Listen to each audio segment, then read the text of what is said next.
اللہ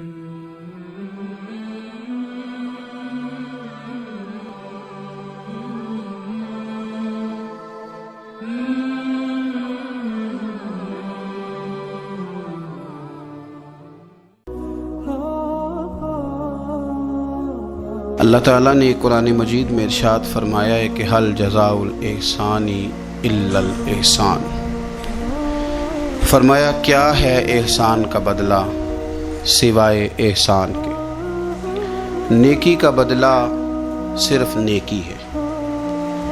دنیا میں جو لوگ خیر کے کام کریں گے تو اللہ تعالیٰ انہیں دنیا میں بھی خیر عطا فرمائے گا اور قیامت میں بھی خیر ہی عطا فرمائے گا۔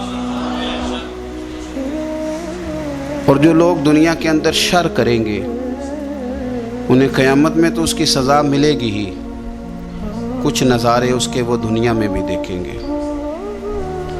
ارشاد فرمایا دوسرے مقام پر کہ وَمَن يَعْمَلْ مِثْقَالَ ذَرَّةٍ خَيْرًا يَرَهُ، اگر کوئی ذرے کے برابر خیر کرے گا تو اسے دیکھے گا، اسے وہ دکھائی جائے گی۔ اور وَمَن يَعْمَلْ مِثْقَالَ ذَرَّةٍ شَرًّا يَرَهُ، اگر ایک ذرے کے برابر شر کرے گا تو اسے بھی دیکھے گا۔ دنیا کے اندر کچھ سزائیں اور کچھ ہمارے حالات کی خرابی کا سبب ہمارے اعمال ہوتے ہیں۔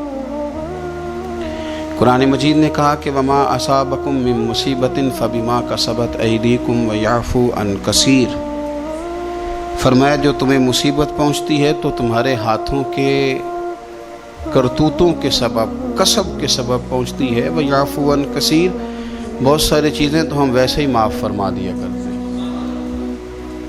زندگی دنیا میں رہتے ہوئے بھی انسان کو کچھ سبق دیتی ہے۔ اگر آپ فصل زمین میں بوئیں تو چاول کا بیج بوئیں گے تو وہاں چاول اگے گا، گندم نہیں اگے گی۔ اور اگر آپ کاشت گندم کریں گے تو گندم ہی وہاں سے اگے گی، وہاں سے چاول اگ سکتا نہیں۔ یہ نہیں ہو سکتا کہ آپ زندگی میں لوگوں کو تکلیفیں دیں اور خود آپ آرام سے سو جائیں، یہ ہو نہیں سکتا، یہ ممکن نہیں۔ دو جملوں میں میرے نبی پاک صلی اللہ علیہ وسلم نے ہمیں بات سمجھا دی ہے۔ اللہ کے رسول صلی اللہ علیہ وسلم نے فرمایا کہ تم اللہ کے بندوں پہ رحم کرو، اللہ تمہارے اوپر رحم فرمائے گا۔ لیکن بندوں کے بارے میں بندوں کا رویہ سخت ہو، اس کا لہجہ رب کریم کے بندوں کے بارے میں تلخ ہو، اس کے دل میں رحم کے، کرم کے میٹھے جذبات ہی نہ سرے سے ہوں، اور وہ کہے کہ میرے بارے میں نرمی کی جائے، تو یہ ہو نہیں سکتا، یہ ممکن نہیں ہے۔ ہم کیا کرتے ہیں؟ ہم اپنے تھوڑی دیر کے سکون کے لیے بہت سارے لوگوں کو تکلیف میں مبتلا کرتے ہیں، بلکہ بعض لوگ تو ایسے ہیں جو دوسروں کو مصیبت میں دیکھ کر خوش ہوتے ہیں،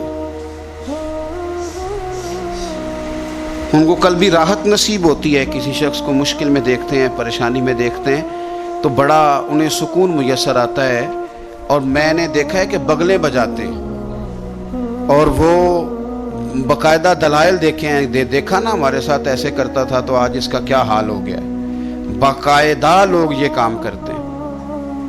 ہمارے درویشوں نے اپنے رنگ میں بھی ہمیں بڑے مسئلے سمجھائے ہیں، پر اللہ کرے ہماری سمجھ میں بات آئے۔ اللہ کے بندوں نے نا سادی کر کے باتیں، سادی کر کے اور نرم کر کے اور ہمارے مزاج اور طبیعت کے مطابق ہمارے ذہنوں میں اتارنے کی کوشش کی ہے۔ اگر ہماری سمجھ میں آئے، دیکھیں نا درویش کیا کہتے ہیں دشمن مرے تو خوشی نہ کریے۔ دلیل کیا ہے کہ سجنا بھی تو مر جانا ہے نا، یہاں تو یہ کہے نا کہ دشمن مر گیا تو دوست نہیں مرے گا۔ تو کس طرح سادہ کر کے اور عام فہم کر کے اور ذہن کے قریب جا کے بات سمجھاتے ہیں، کہتے ہیں کس بات کا چاؤ کر رہا ہے تو؟ دشمن مرے خوشی نہ کریے، وہ پائیا سجنا بھی مر جانا ہے، دیگر تے دن آیا محمد اوڑک نو ڈوب جانا ہے۔ یہ تو کس چکر میں تو پڑا ہوا ہے؟ ترمذی شریف حضرت واصلہ بن اسکے رضی اللہ تعالیٰ عنہ حدیث کے راوی ہیں، یہ حدیث ضرور یاد رکھیے گا۔ میرے نبی پاک صلی اللہ تعالیٰ علیہ وسلم نے فرمایا اپنے بھائی کو مصیبت میں دیکھ کے خوشی کا اظہار نہ کرو، اسے تکلیف میں دیکھ کر کبھی خوشی کا اظہار نہ کرو، ورنہ حضور فرماتے ہیں اللہ اس پر رحم کر دے گا اور تمہیں اس مصیبت میں مبتلا کر دے گا۔ کبھی بھی دشمن مرے تو کدے خوشی نہ کری، کیونکہ سجنا بھی تے مر جانا ہے۔ کبھی اپنے بھائی کو مصیبت میں دیکھ کر، آپ یقین کریں کہ میں نے دیکھا ہے کہ بھابھی کا خاندان کسی تکلیف میں آ گیا ہے تو وہ بجائے اس کے کہ ان کے لیے دعا ہوتی، لیکن شریکہ چل رہا ہے نا، تو تبصرے ہوتے ہیں کہ میں نے تو پہلے ہی کہا تھا یہ لوگ ٹھیک نہیں۔ یہ بامروت، با اخلاق اور وفادار لوگوں کا یہ رویہ ہی نہیں ہوتا۔ وہ تو گہرا دشمن بھی ہو، گہرا، اس کے بارے میں بھی دیکھیں نا، میرے نبی پاک صلی اللہ تعالی علیہ وآلہ وسلم کافروں اور منافقوں پر نرم دل نہیں تھے؟ ان کے بارے میں بھی حضور دعائیں کرتے تھے کہ اللہ انہیں خیر کی توفیق عطا فرما۔ تو کبھی بھی کسی کے بارے میں اس طرح کا رویہ اختیار نہ کریں، ورنہ وہ وقت دور نہیں کہ جب آپ اسی طرح کا ہمارا معاملہ عیب تلاش کرنے کا ہے۔ میں کس طرح کھول کے آپ کو یہ بات عرض کروں کہ لوگوں کا دل کرتا ہے کہ ہمیں خوبیاں نہیں کمیوں کا بھی پتہ چلے۔ ٹٹولتے ہیں کہ تم وہاں نہیں جاتا، تم جاتا تھا تو اب کیوں نہیں جاتا، اور تم اگر جاتا ہے تو پھر تم کوئی کہانی سنا، کوئی بات چھیڑ۔ یہ ہمارا مزاج ہے، ہم چاہتے، میرے رب نے ہمیں محدود بنایا ہے، ہم لامحدود کیوں ہوتے ہیں؟ اللہ نے ہمارے اوپر رحم فرمایا ہے کہ ہمیں دیوار کے پیچھے نظر نہیں آتا، یہ اس نے کرم فرمایا۔ اگر ہمیں نظر آتا ہوتا تو کتنے پردے کھل جاتے، اور بہت ساری چیزیں جو پردوں میں رہنی چاہیے تھیں وہ پردوں میں نہ رہتی ہیں۔ اس نے کرم فرمایا ہے کہ ہمیں دیوار کے پیچھے نہیں سنتا، اس کو کرم سمجھو، پردے نہ کھولو۔ اگر ہمیں یہ خبر ہوتی کہ سامنے کیا ہے تو بہت سارے ہمارے معاملات خراب ہو جاتے۔ اس کا شکر ہے، اس کا کرم ہے۔ یہی بہتر ہے کہ پردوں میں وہ پردہ پوش رہے، اور وہ اگر پردے اٹھا دے تو کسے ہوش رہے۔ مہربانی کریں، آپ جو اللہ تعالیٰ نے ہمیں محدود بنایا تو لامحدود ہونے کی کوشش کیوں کرتے ہو؟ جہاں اس نے رکھا ہے وہیں رہنے کو اپنے لیے بہتر جانو، وہیں، ورنہ حالات خراب ہو جائیں گے۔ میرے نبی پاک صلی اللہ علیہ وسلم نے فرمایا، مسند احمد میں موجود ہے، حضور فرماتے ہیں لوگوں کی جاسوسی نہ کرنا، ان کے عیب نہ ٹٹولنا۔ بس حضور نے کہہ دیا تو کہہ دیا، نہیں ٹٹولنے تو سونیا تیرے غلام ہیں۔ سوال ہی نہیں پیدا ہوتا کہ ہم کبھی یہ کام کریں۔ حضور نے فرمایا کسی کے عیب نہ ٹٹولنا۔ اگر تم نے کسی کے عیب ٹٹول کے اسے رسوا کرنے کی کوشش کی تو فرمایا تم اگر 7 پردوں کے اندر بھی بیٹھے ہوئے تو وہاں بھی اللہ تمہیں رسوا کر دے گا۔ یہ نہ سمجھنا کہ میں چھپ گیا ہوں تو بچ جاؤں گا، اللہ تمہیں وہاں بھی رسوا۔ تو کچھ جرموں کی دنیا میں ہم دیکھتے ہیں اور اس کا سادہ ترجمہ یہ ہے کہ جیسا کرو گے پھر ویسا بھرو گے، یہ ہوتا ہے، آپ اس سے بچ نہیں سکتے۔ اور اس وقت بندہ بڑا سمارٹ ہوتا ہے، وہ اپنے آپ کو بڑا تیز سمجھتا ہے، وہ کہتا ہے میں نے پتہ پھینکا تھا تو میرا پتہ چل گیا ہے، دیکھا نا پھر۔ اور کئی دفعہ میں نے دیکھا ہے شریف آدمی مجبور ہوتا ہے، وہ کیا کر سکتا ہے؟ شریف جو ہوا، شر اور شریف ان کا مقابلہ نہیں ہوتا، ایک چیز ہے اشارہ، تو شریف اس کا مقابلہ کیسے کرے گا؟ بلکہ شریف آدمی تو کئی دفعہ ویسے ہی بچتا ہے، کہتا ہے یار مطلب کسی طریقے جان چھڑائیں، یہ شر ہے اور میں باوضو رہنے والا آدمی ہوں، میں گند میں کیسے ہاتھ ڈالوں گا؟ وہ بچتا ہے تو لوگ سمجھتے ہیں ڈرپوک ہے، حالانکہ ڈرپوک اور ہوتا ہے اور شریف اور ہوتا ہے۔ تو شرافت کو لوگ بزدلی جانتے ہیں۔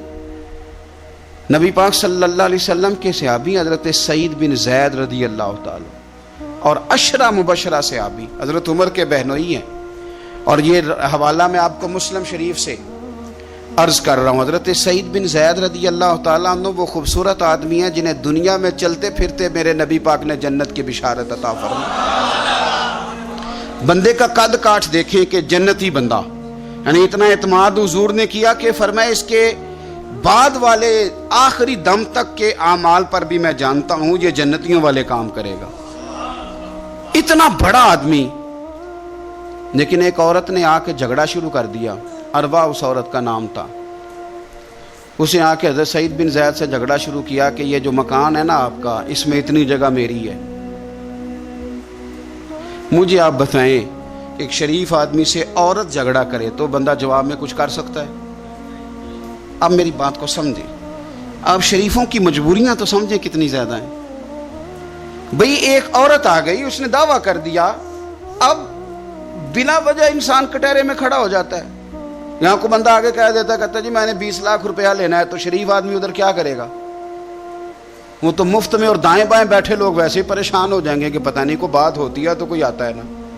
اس نے کہہ دیا کہ مکان میں میرا حصہ ہے، اور کہہ کسے دیا؟ اسے جن کے اعمال کے صحیح ہونے کی گواہی مدینے والے رسول نے عطا فرمائی. اس نے کہا جناب یہ مکان میں میرا حصہ ہے. اب حضرت سعید بن زید رضی اللہ تعالیٰ عنہ فرمانے لگے یہ زمین اسی کو دے دو. ختم ہو گئی بات. شریف آدمی کیسے جھگڑا کرے؟ اب میں آپ کو ایک بات بتاؤں، اگر اس طرح بھی بندہ کر دے تو باتیں پھر بھی ہوتی ہیں.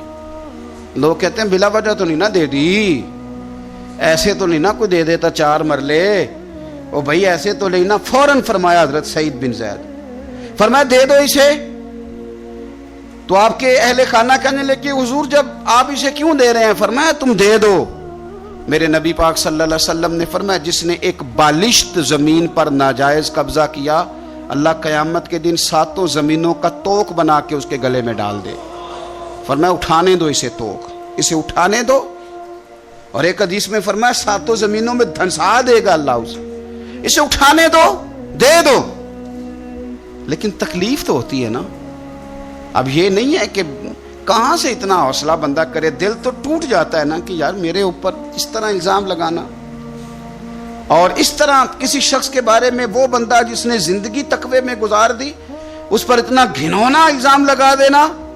اب حضرت سعید بن زید نے نا لوگوں کو کہہ دیا دے دو، لیکن جب تنہا گئے تو دل ٹوٹا ہوا تھا، کلیجہ پھٹا ہوا تھا، طبیعت پریشان تھی. ہاتھ اٹھائے، کہا اللہ سچائیاں بھی تو جانتا ہے، جھوٹ بھی تو جانتا ہے، ظاہر چیزوں کو بھی تو جانتا ہے، چھپی ہوئی کو بھی تو جانتا ہے. اللہ اگر یہ جھوٹی ہے تو اسے اندھا کر دے، اور اللہ یہ جو زمین اس نے مجھ سے لی ہے نا پھر اس میں اس کی قبر بنا دے.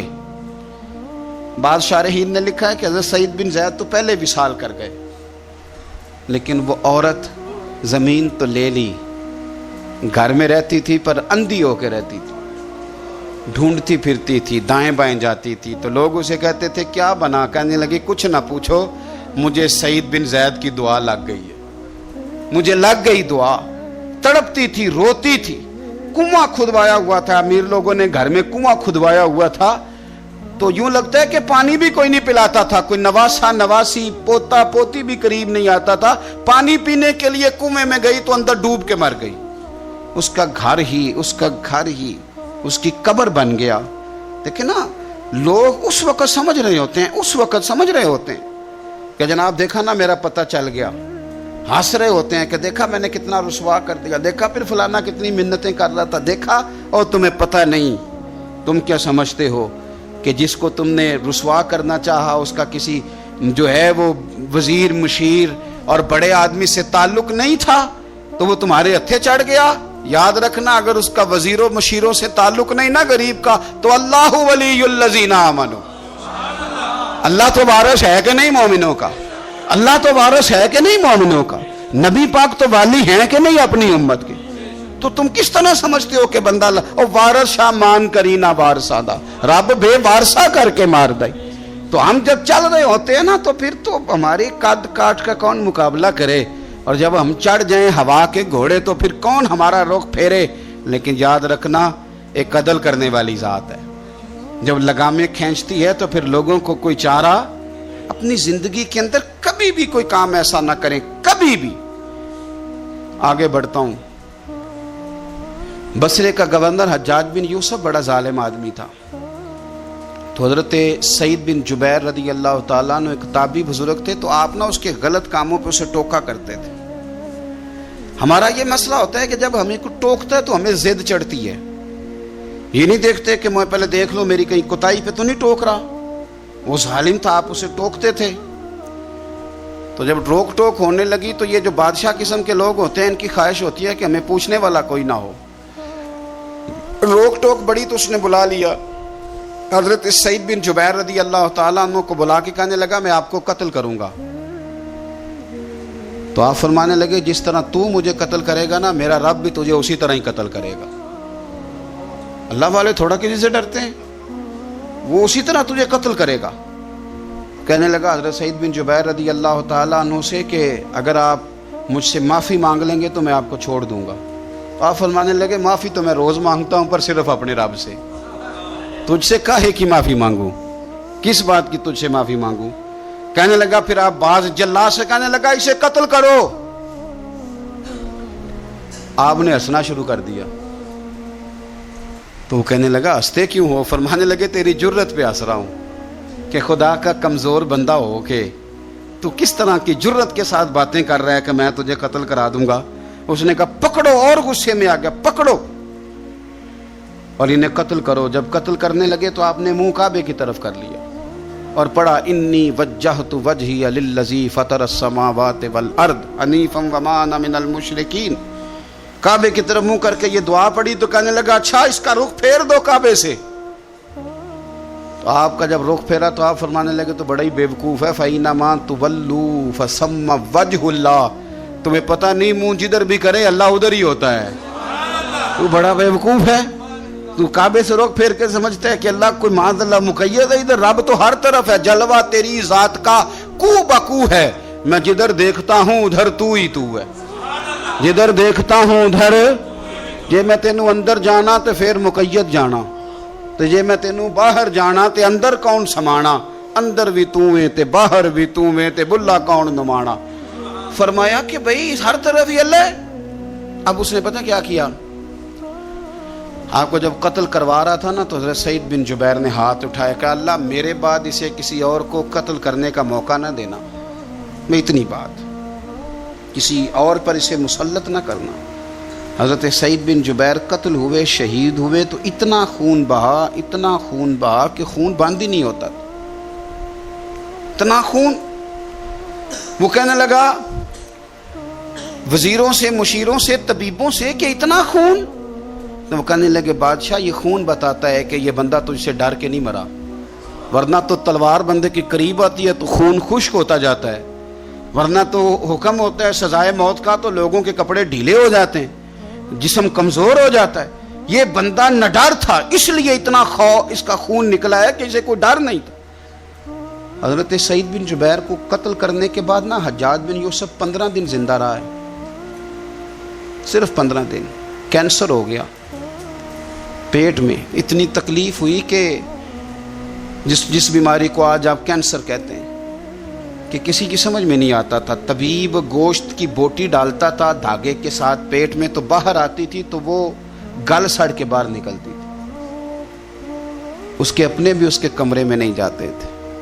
او یارو، ظلم کرتے ہوئے لوگ سوچتے نہیں کہ اس کا حساب کتنا بھیانک ہوگا۔ رات کو چیخ مار کے اٹھتا، گھر والے کہتے تجھے کیا ہوا؟ وہ کہتا تھا جب بھی میں سوتا ہوں تو سعید بن جبیر میری خواب میں آتے ہیں اور میری ٹانگ پکڑ کے گھسیٹتے ہیں تو میری آنکھیں کھل جاتی ہیں، یہ جو بد دعائیں ہیں یہ تمہارے بستر تک تمہارا پیچھا کرتی، یہ نیندوں میں سوراخ کر دیتی۔ لوگ کہتے ہیں پتہ نہیں کیا بات ہے سویا نہیں جاتا، تو میں کہتا ہوں پتہ کر لو، شاید کو بات نکل ہی آئے، پتہ کر لو، دیکھ لو، غور کر لو، توجہ کر لو، شاید کو بات نکل آئے۔ اگر نکل آئے نا تو پھر توبہ کر لو، اور اگر نکل آئے تو پھر معافی مانگ لو، اگر نکل آئے تو پھر اللہ سے ڈر جاؤ، اگر نکل آئے تو پھر احتیاط کر جاؤ۔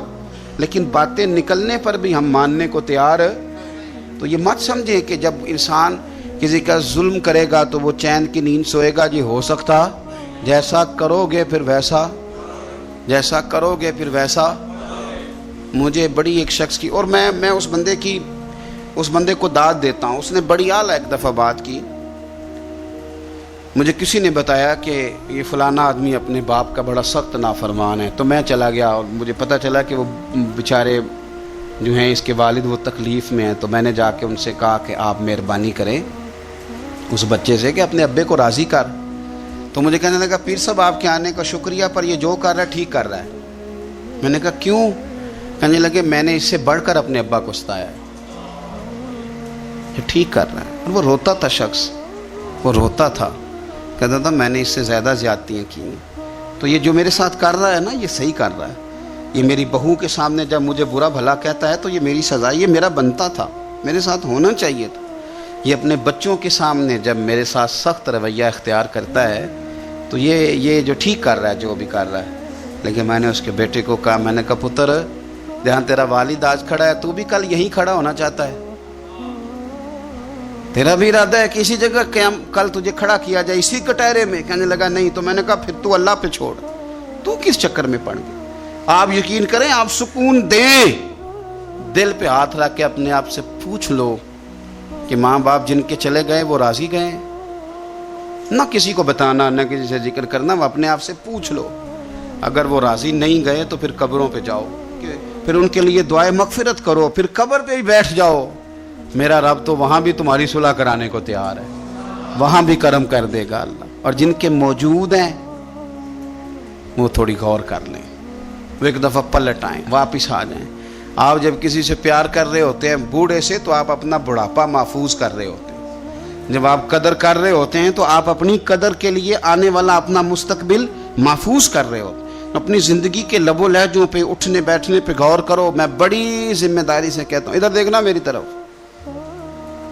بیٹیاں بڑی پیاری ہوتی ہیں،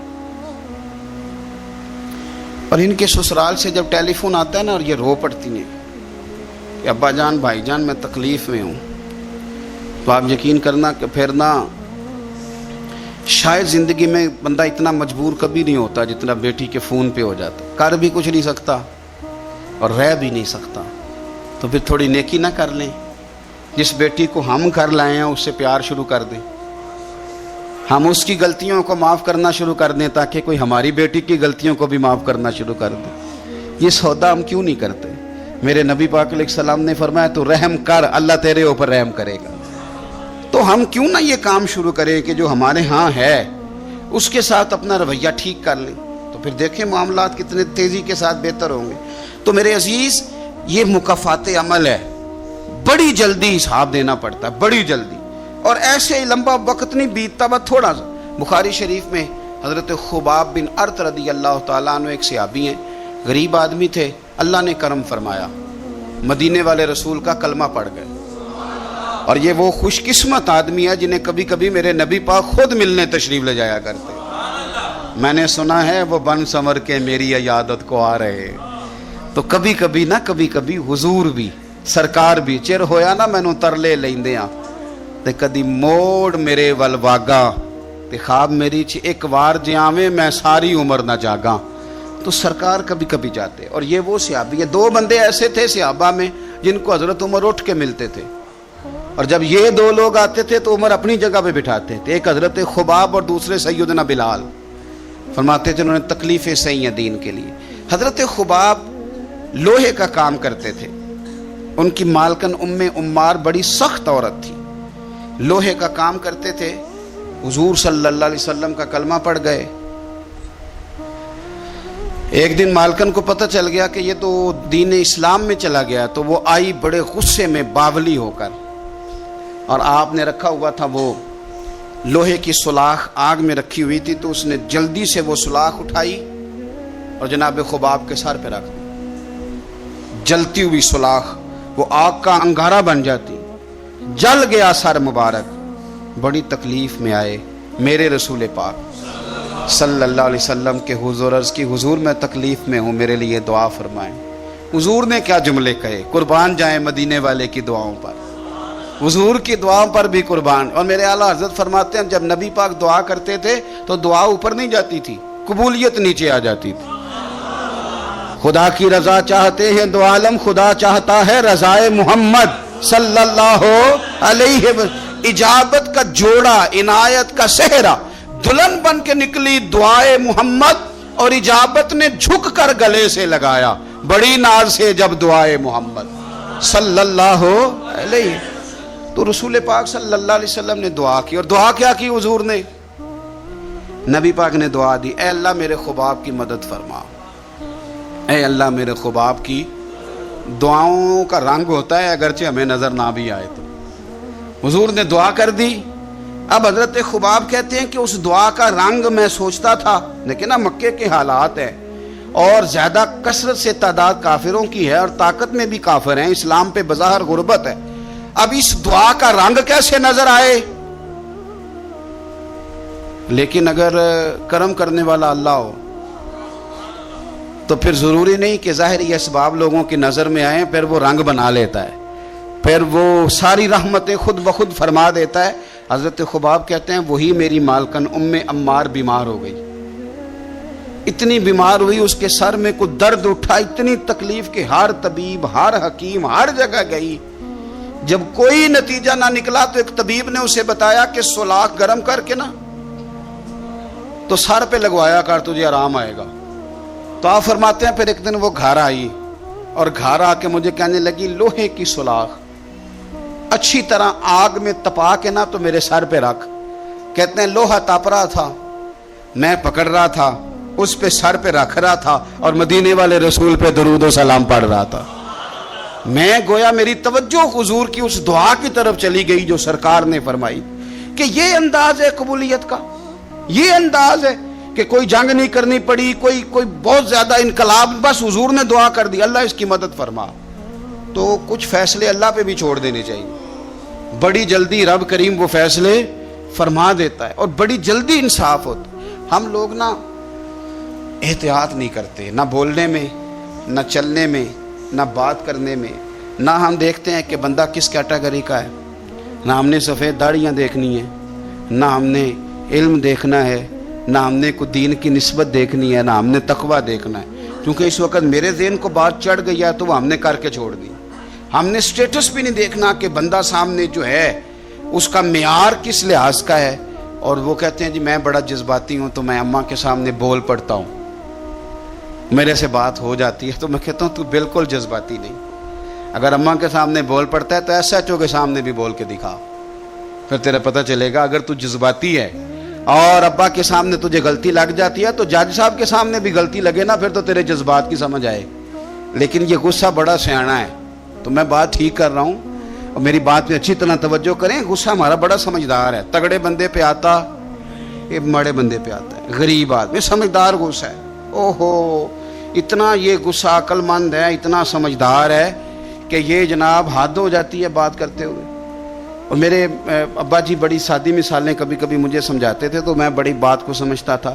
وہ کہتے تھے کہ ہم دیہاتی لوگ بھی عجیب ہیں، گالیوں پہ لڑ پڑتے ہیں اور اتنی لمبی لڑائی ہوتی ہے کہ بات تھانے جاتی ہے، تو جس گالی کی وجہ سے ہم نے ایک دوسرے کے سر پھوڑے ہوتے ہیں وہ جا کے تھانے ہمیں 2500 گالیاں کھانی پڑتی ہیں۔ یہ ہمارا عجیب بیوقوفوں والا عمل ہے کہ جس بنیاد پہ یہاں لڑے تھے، میری بات کی سمجھ آ رہی ہے آپ حضرات؟ تو وہ پھر بڑی رسیلی سجیلی بات کرتے ہیں، میرا خیال ہے ہم سے محکموں والے لوگ کیا کرتے ہیں ہم، تو غصہ بڑا ہمارا عجیب و غریب قسم کا ہے۔ اسی طرح کا دکانداروں کا مسئلہ ہے، پائیا چینی والے پہ غصہ آتا ہے جس نے پاؤ لینی ہو، ہے نا جی، یا اس پہ غصہ آتا ہے جس نے ادھار لینا ہو، لیکن آئے ہائے جو کہے کہ میں نے تو اکٹھا لینا ہے 20 کلو چینی، اس پہ بھی کبھی غصہ ہے؟ اگر وہ کہہ دے توڑا ٹھیک نہیں، آتا ہے غصہ؟ کہتا ہے میں اندر سے نیا لے کے آتا ہوں۔ میں نے تو ڈاکٹروں کا یہ حال دیتا ہے، ڈاکٹروں کا، آپ یقین کریں یہ میں نیچے سے شروع ہوا ہوں، اور اگر آپ مجھے تجزیہ بیان کرنے کا کہیں گے تو میں بڑا اوپر تک جاؤں گا۔ میں نے ڈاکٹر دیکھے ہیں، ڈاکٹر حضرات، غریب آدمی بیچارہ نا جس کی کوئی سفارش آ گئی ہے کہ یہ غریب ہے تو ڈاکٹر صاحب چلو 500 روپیہ چھوڑ دیں، اب ڈاکٹر کا دل بڑا پریشان ہوتا ہے کہ یہ جا کیوں نہیں رہا، آ کیوں گیا ہے۔ اور اگر اس کو پتہ چل جائے کہ جس شخص کے ساتھ میں نے ڈاکٹروں کو خود فون کرتے دیکھا ہے کہ آپ کی اپوائنٹمنٹ تھی آپ آئے کیوں نہیں، اس لیے کہ اس کا سٹیٹس بڑا ہے، یہ آپ کی اخلاقی کمزوری ہے، آپ کمزور ہیں اخلاقی طور پہ، اس طرح آپ کرتے ہیں۔ تو یہ ہمارے سمجھدار جذبات، سیانے غصے اور ہماری ناراضگیاں، ان کے روپ، اس سے بچیں، کوشش کریں زندگی میں کبھی کسی پر الزام نہ لگائیں۔ میرے رسول پاک صلی اللہ علیہ وسلم نے فرمایا کسی بندے کے لیے جھوٹا ہونے کے لیے اتنا ہی کافی ہے کہ سنی سنائی بات آگے کر۔ ہم تو تیزی سے کہانی ہوتی بھی نہیں بنا لیتے ہیں اور کہہ دیتے ہیں کوئی بات ہوتی ہے تو کوئی کرتا ہے نا جی۔ میرا تجربہ یہ ہے کہ بہت ساری باتیں نہیں ہوتی، لوگ پھر بھی کرتے ہیں، ہوتی نہیں سرے سے اور لوگ کرتے ہیں۔ حضرت سعد بن ابی وقاص رضی اللہ، یہ بھی بخاری کتاب الاذان میں آپ کو روایت ملے گی، یہ عشرہ مبشرہ صحابی ہیں. اور نبی پاک صلی اللہ علیہ وسلم نے ایک مقام پہ فرمایا تھا جب یہ بیمار ہو گئے اور پریشان ہو گئے کہ پتہ نہیں تندرست ہوں گا بھی کہ نہیں، تو حضور نے فرمایا سعد فکر نہ کر، اللہ شفا دے گا اور تیری وجہ سے اسلام کا فائدہ کرے گا اور کفر کا نقصان کرے گا. میں نے کہا کہ ڈائریکٹ آ کے کوئی بندہ الزام لگا لے تو شریف آدمی بھلا جواب کیا دے اس کو؟ اور پھر بڑا مشکل نہیں، جس نے کچھ نہ کیا ہوا بیچارہ وضاحتیں دیتا پھرے، یعنی کوئی جرم نہیں کیا اور اسے وضاحتیں، اسے کٹہرے میں کھڑا ہونا پڑ جائے، یہ کوئی تھوڑی سزا ہے. لیکن لوگ کر دیتے ہیں بلا وجہ، بغیر سبب کے، بغیر کسی وجہ کے کر دیتے ہیں. ہم سوچتے ہی نہیں، ہمارا ذہن ہی نہیں، ہمارا رویہ ہی نہیں. اور چونکہ میرا تھوڑا سا تعلق ہے اس شعبے سے، تو بڑی دیدہ دلیری کے ساتھ لوگ آ کے کہتے ہیں حضرت صاحب بس وہ جب سے بہو لے کے آئیں تو تویز بڑے کراتی ہے. تو میں نے کہا کہ آپ نے کبھی دیکھا ہے بیچاری کو کراتے؟ اور اس سبب سے ایک میں نے رپورٹ پڑھی کہ مار مار کے بحال کر دیا خامد نے کہ تویز کراتی. پہلی تو بات یہ ہے کہ تویز، آپ نے یہ کیسے سمجھ لیا کہ تویز اتنی جلدی اثر کر دیتا ہے؟ جادو کے اثرات کا انکار نہیں ہے، پر کیا آپ نے وہ حدیث نہیں پڑھی کہ سورۃ بقرہ پڑھیں تو جن بھی دوڑ جاتا ہے، شیطان بھی دوڑ جاتا ہے؟ کیا وہ ہمارے لیے کافی نہیں کہ سورۃ فلق اور ناس پڑھ کے سو جاؤ تو جادو اثر نہیں کرتا؟ ہمارے لیے کافی نہیں؟ ہم کیوں اتنے زیادہ کمزور نظریات کے مالک ہو گئے کہ شک کی بنیاد پر پیٹ دیا بہت زیادہ کہ تویز کراتی ہے؟ یہ اتنی کمزوری مسلمان کے نظریے میں کیسے آ گئی؟ لیکن اب الزام اس طرح کے لگایا جائے جن کا کوئی وجود ہی نہ ہو، کوئی وجود ہی نہ ہو. وہ جی یہ اسی طرح کے الزام بیٹی لگاتی ہے، وہ کہتی ہے کہ اس کو نا اس کے ماں باپ سکھاتے ہیں، پڑھاتے ہیں. تو میں نے کبھی تم نے سنا ہے پڑھاتے ہوئے؟ کہتی نہیں، وہ بیٹھا تو ہوتا ہے نا رات کو جا کے. میں نے کہا وہ تو جب سے پیدا ہوا ہے اماں کے پاس ہی بیٹھا ہوا ہے. تو یہ بغیر سبب کے بلا وجہ اور وضاحتیں دیتی پھرتی ہے بیچاری بوڑھی اماں کے نہیں نہیں میں ایسی نہیں ہوں. کیوں کٹہروں میں لوگوں کو کھڑا کرتے ہیں؟ اخلاقی رویے بلند کریں اور سوچ سمجھ کے بات کریں، سوچ سمجھ کے. حضرت سعد بن ابی وقاص، حضور صلی اللہ علیہ وسلم نے کتنی اس شخص کی عظمتیں بیان کی. عشرہ مبشرہ صحابی ہیں، لیکن آپ پر ایک شخص نے نا 3 الزام لگا دیے. اور شاید میں نے پہلے بھی کہا تھا کہ لوگ بڑے سیانے ہیں، کعبے کے اندر سے مٹی لے کے بت بنا لیتے ہیں. اور یہ کسی کو کیسے معاف کریں گے؟ انہوں نے تو جناب مریم سلام اللہ علیہ پہ بھی الزام لگا دی، حضرت عیسیٰ کی والدہ مریم پہ بھی. وہ کسی شاعر نے کہا تھا مخلوق تو فنکار ہے اس درجہ کے پل بھر میں، سنگے در کعبہ سے بھی اصنام تراشے، اور تم کون ہو کیا چیز ہے داغ قبا بھی. لوگوں نے تو مریم پہ بھی الزام تراشا. یہ معافی دیتے ہیں کسی کو؟ بس ہو گئے پیچھے تو ہو گئے. 3 الزام حضرت سعد بن ابی وقاص پہ لگا دیے. پہلا الزام یہ لگایا کہ حضرت سعد بن ابی وقاص جو ہیں یہ مال غنیمت برابر تقسیم نہیں کرتے. اور دوسرا الزام یہ لگایا کہ لشکر اسلام کو بھیج دیتے ہیں، خود ساتھ نہیں جاتے. اور تیسرا الزام یہ لگایا کہ مقدمات کے فیصلے میں عدل سے کام نہیں لیتے. ایک یہ کہ یہ لشکر کے ساتھ خود نہیں جاتے، ایک مقدمات کا فیصلہ عدل سے نہیں کرتے، اور تیسرا یہ کہ یہ مال غنیمت عدل سے تقسیم ہے. حضرت سعد بن ابی وقاص کو بڑی تکلیف ہوئی، ہاتھ اٹھائے، کہا اللہ اگر یہ جھوٹا ہے نا تو اس کی عمر لمبی کر دے، اس کے فقر میں اضافہ کر دے، اسے فتنوں میں مبتلا کر دے. دعا کر دی، بات ختم ہو گئی. حضرت سیدنا عبد الملک بن عمیر تابی بزرگ ہیں رضی اللہ تعالیٰ عنہ، فرماتے ہیں میں نے اس بوڑھے کو دیکھا جس کے لیے حضرت سعد بن ابی وقاص نے دعائیں کی تھیں. اس نے 3 الزام لگائے تو آپ نے جواب میں 3 دعائیں دی. آپ نے کہا اے اللہ اس کی عمر لمبی فرما، فقر میں اضافہ کر، اسے فتنوں میں مبتلا کر. آپ فرماتے ہیں میں نے اسے دیکھا اتنا بوڑھا ہو گیا تھا، کمر جھک گئی تھی، یہ بھمیں اس کی آنکھوں پہ آ گئیں، چلا نہیں جاتا تھا. اور کبھی وہ مالدار ہوتا تھا، پر حضرت سعد بن ابی وقاص کی دعا نے اتنا پیچھا کیا کہ در در کی بھیک مانگنے پہ مجبور ہو گیا. اور بڑھاپے میں بھی اس کے فتنے کا یہ عالم تھا کہ ضعیف ہو گیا، عورت کی خواہش رہی نہیں وجود میں، لیکن پھر بھی راہ جاتی عورت کو چھیڑ دیتا تھا. اور یقیناً پھر اس کی وجہ سے وہ مار کھاتا تھا چوکوں اور چوراہوں میں. تو لوگ اسے کہتے تھے کہ تو اس عمر میں بھی باز نہیں آتا. تو وہ کہتا تھا میں تمہیں کیا بتاؤں، سعد بن ابی وقاص کی دعائیں میرا پیچھا کرتی، وہ میں نے ان کو تکلیف دی تھی تو آج تک میں فتنے میں مبتلا ہوں. فتنے میں کہ میں جاتی جاتی خاتون کو پتہ نہیں مجھے کیا ہو جاتا ہے اور پھر مجھے بے عزتی کا منہ دیکھنا پڑتا ہے اور رسوائی کا، تو کیوں لوگ بد دعائیں لیتے ہیں اور کیوں کر کے لوگ اتنا سخت اپنے آپ کو بنا لیتے ہیں کہ وہ نیک صالح اور پاک لوگوں کے بارے میں بھی ان کے نظریات اس طرح کے ہو جاتے۔ خدا را زندگی میں بڑی تکلیفیں آ جائیں گی اگر ہم ان چیزوں سے نہیں بچیں گے۔ یاد رکھیں، جیسا کریں گے پھر ویسا بھریں گے۔ بولیں بھی سوچ کے، چلیں بھی سوچ کے، مخالفت بھی کریں تو سوچ کے، اور اتنی جتنی کسی کی بنتی ہے۔ الزام بھی لگائیں تو خدا را اللہ سے ڈر کے، فٹافٹ نہیں، جلدی نہیں۔ آپ ہر چوتھے بندے کے بارے میں لوگ نہیں کہہ رہے فلانا پیسے کھاتا ہے، آپ نے دیے یا آپ گواہ بنے جب وہ کھا رہا تھا، آپ نے یہ کیسے بات کر دی؟ تو ہم تیزی کے ساتھ اس طرح کے اعمال اکٹھے کر رہے ہیں کہ جو ہمارے لیے اذیت کا سبب بنیں گے۔ میرے رب نے فرمایا احسان کرو، نیکی کرو تاکہ بدلے میں تمہیں بھی نیکی ملے۔ حل جزاء الاحسان الا الاحسان، کیا ہے نیکی کا بدلہ سوائے نیکی کے؟ اپنی زندگی میں کوشش کریں کوئی بد دعا نہ لیں، کسی کو اتنی تکلیف میں مبتلا نہ کریں کہ پھر وہ رب کریم کے دروازے پہ جھکے اور ہمارے لیے وہ بد دعائیں کرے۔ اللہ کے حضور حاضر ہوں، کوشش کریں کہ بھولے سے بھی کسی شخص کو ہماری وجہ سے تکلیف نہ پہنچے۔ اللہ ہمیں سمجھنے کی توفیق عطا فرمائے۔